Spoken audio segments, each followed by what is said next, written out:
Welcome to Toffee Blue View, your source for all things Everton. I'm Gerry. Max is here. Wonderful.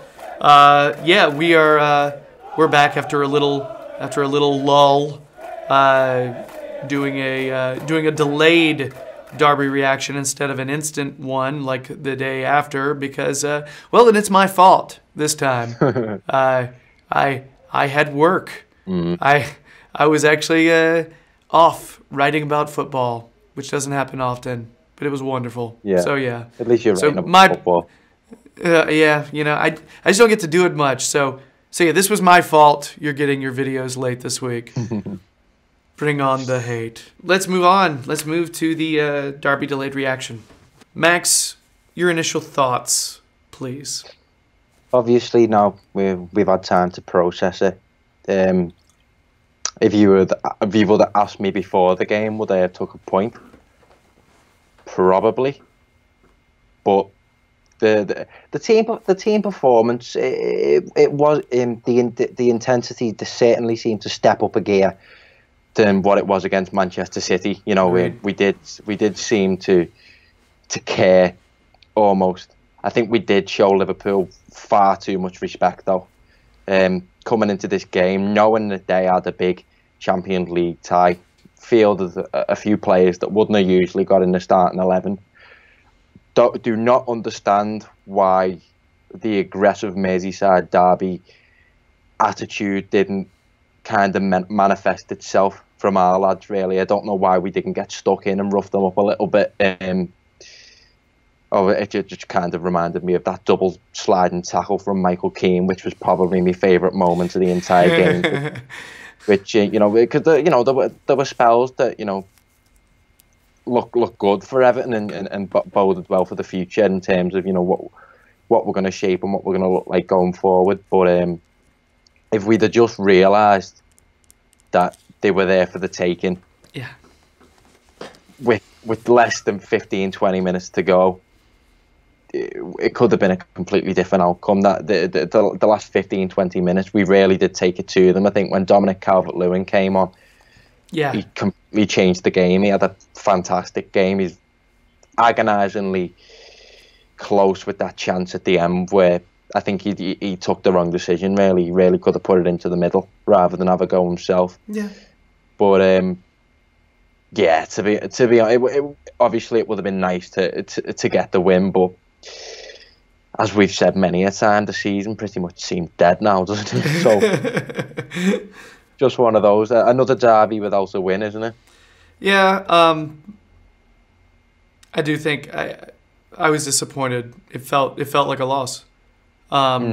First half, I don't think I was as upset with our effort first half as a lot of supporters on Twitter, flat out just condemning us. I thought there was a stretch there where our intensity was, we had more intensity than they did. I thought we were beating them to 50-50 balls. The problem is when they got possession, that's when we backed off. Yeah.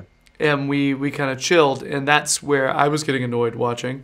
My 5-year-old watched the whole first half. And I was like, dude, you should have watched the second. That was the better one for us, Yeah. Yeah. It's funny, like the only thing everybody was talking about is saying Liverpool were fielding a B team, and fielding a reserve squad. However, I took a little look at who they started: Karius, Van Dijk, Lovren, Klavan, Klein, Henderson, Milner, Wijnaldum, Solanke, Mane, and Ings. Okay, Firmino and Alexander Arnold and Ox all subbed in. Okay, so if you do the math, the players, out of all those players, out of that 14, the only ones, out of 14 players, the only ones that don't start with regularity, Klavan, Klein, Solanke, Ings. Everybody else, so 10 out of the 14 players are regular starters for Liverpool. Yeah, I'm pretty upset with it. We haven't got the economics of the sides, because I know the side that they fielded was a lot more expensive than the team that we put out. So I think we can, you need to just rubbish that B team. Rumour they played a few players that wouldn't usually get into the starting 11, but And they got the job done in the Champions League, so obviously it did go to plan for them. And as you say, when they were in possession, that was when you had a little bit of an argument for, come on, Everton, Yeah. Try and rough them up a bit. We see, we were defensively organised. Obviously, we didn't concede. I think Liverpool were quite wasteful, particularly in that first half. But you wanted to see us press further up rather than let them come and play in around our box, which they did for the majority of the first half. I think I lost count with how many times James Milner was pulling balls back into the box. Yeah. But I think obviously Sam's come into that game seeing it as a expected loss, hasn't he? So I think he'd be celebrating that point rather than seeing it like us as 2 points dropped. Yeah, I think he is. I don't know. When I saw the lineup immediately, I was like, okay, this is the game we feed Walcott all game long. Because Walcott had a matchup against Klavan. Klavan, I know. How do we not take advantage of that? I know. A lot of people have said to me, it looked like Walcott went missing for a lot of that game, but I think he was the only one, with the exception of Calvert-Lewin when he came on later in the game. When he was on the ball, he looked like the only one that looked like he was going to cause Liverpool problems with his pace. I mean, I said after the game, I really want to see Theo Walcott started up front now, because if you put him next to Tosin, his pace and how dynamic he is, and the openings that he creates, I think Tosin would feed off that. Tosin would feed off the space that he creates and the runs that he makes, and I think it would be really beneficial. But as a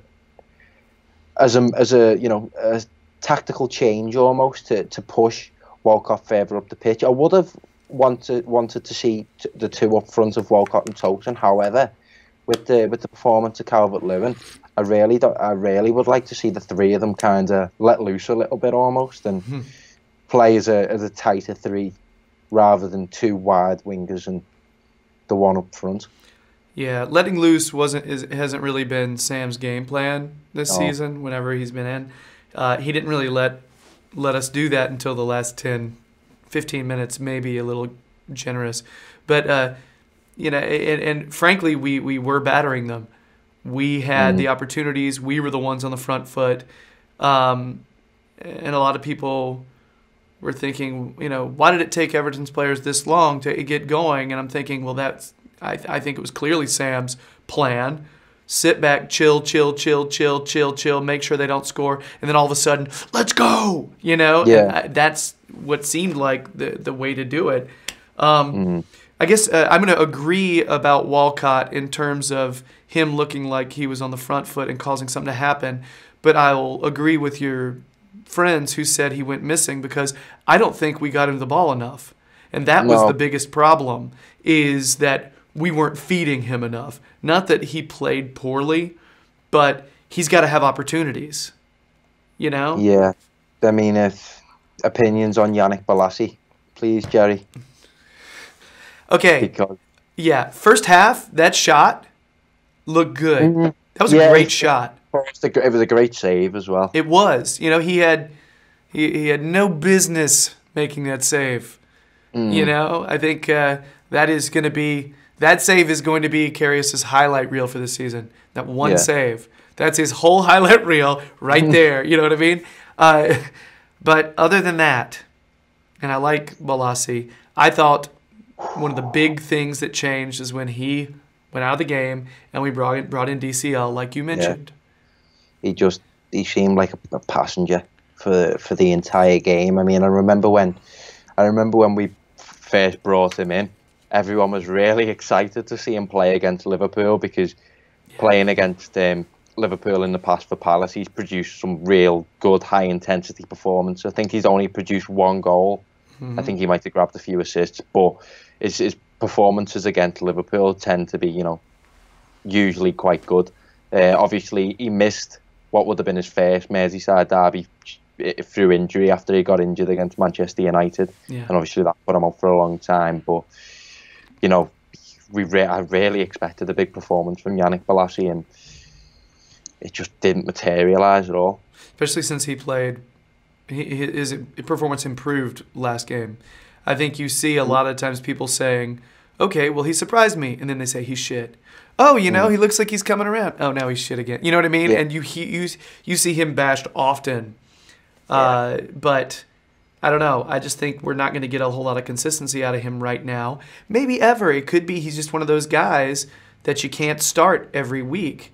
You need to start 2 out of 3 games, and pull him when he deserves it.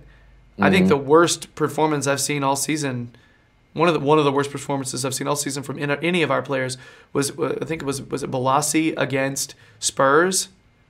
Oh yeah. Every time he gave the ball back to him, and like I said, I probably like Bolasie more than most. He's a player I wanted to buy because he looked dominant every time I watched him, but he was inconsistent before his injury. Yeah, I agree. I was a little underwhelmed with Walcott, but not really his fault.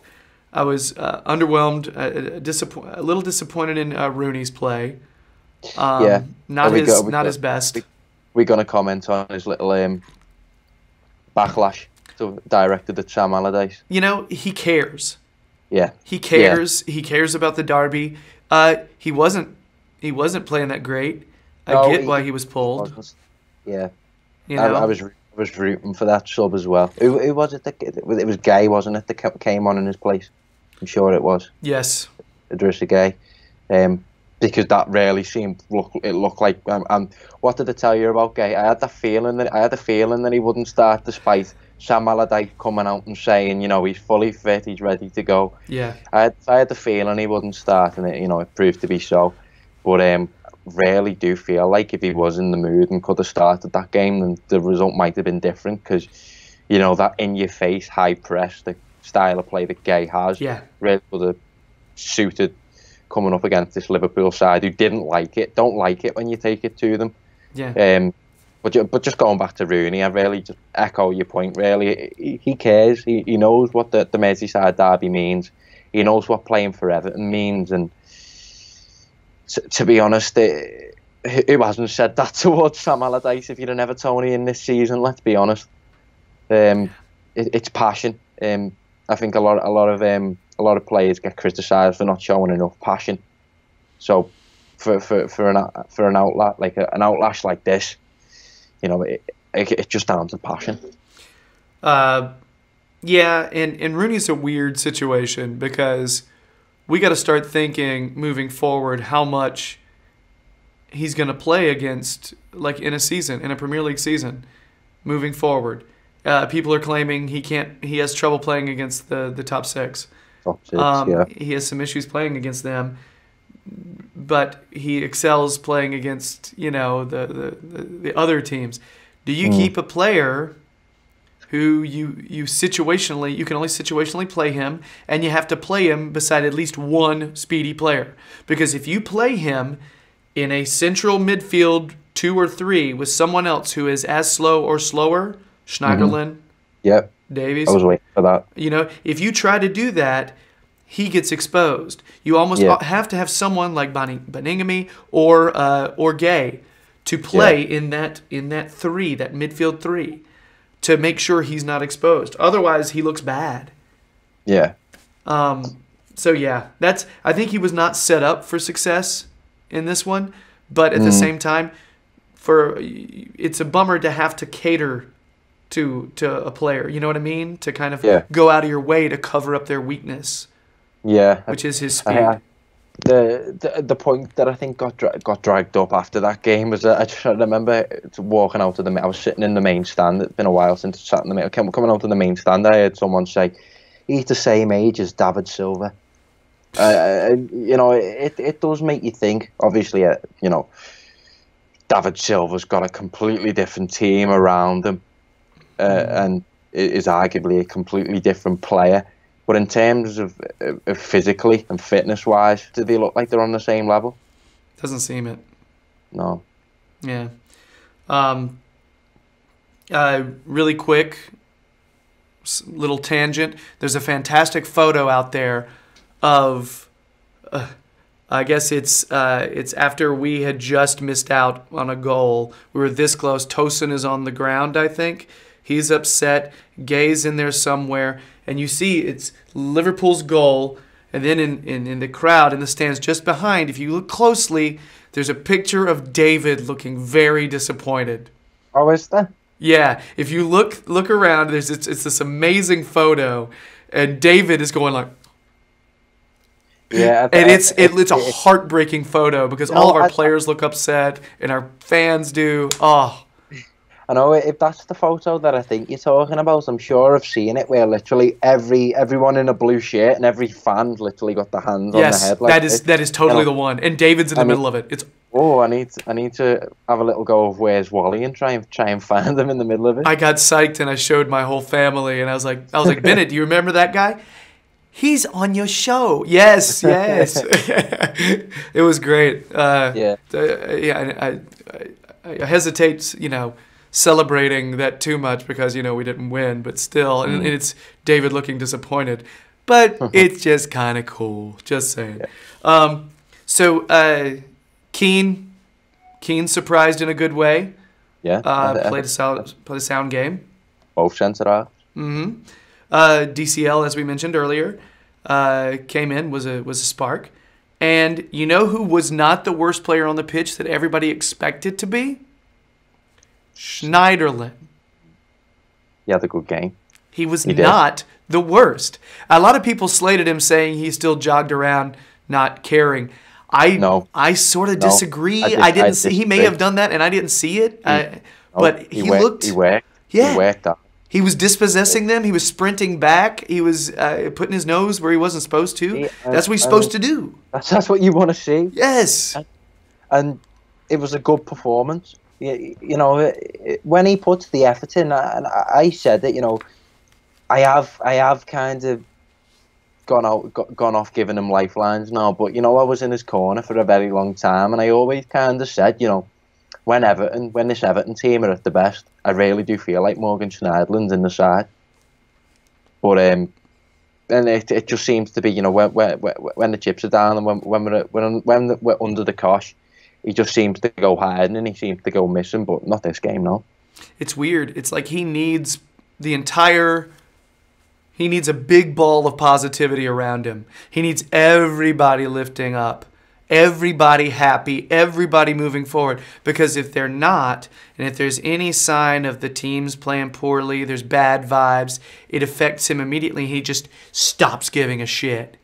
Because he is the player I point to, and you can see him not sprinting back when the other team gets an opportunity on goal, not tracking back and letting an offensive player, an attacking player, slice in and get a cross-off like he did against City, David Silva.